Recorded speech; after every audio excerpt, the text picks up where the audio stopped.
Bonjour les oreilles, aujourd'hui je vais vous parler des grains de kéfir. Les grains de kéfir sont des SCOBY, c'est l'acronyme anglais de Symbiotic Colony of Bacteria and Yeast, tout simplement une symbiose de bactéries et de levures.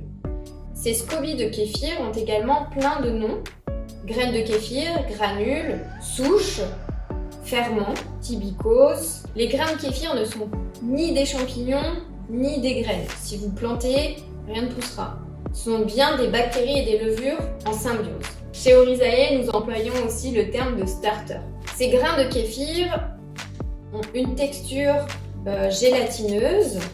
Les grains de kéfir sont de taille variable, pouvant aller de 2 mm jusqu'à plus d'1 cm. Ils sont de couleur transparent, blanc, voire brun en fonction du sucre que vous utilisez.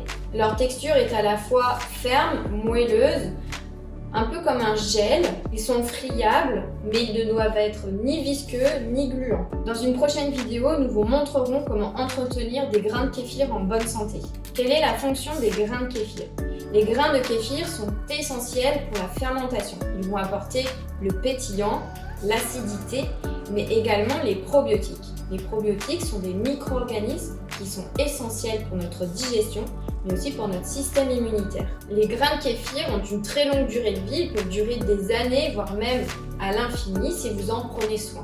Les grains de kéfir se conservent très bien au réfrigérateur, dans de l'eau sucrée, dans un bocal fermé. Les grains de kéfir se multiplient à l'infini. Vous pourrez alors les partager ou même les utiliser dans des recettes.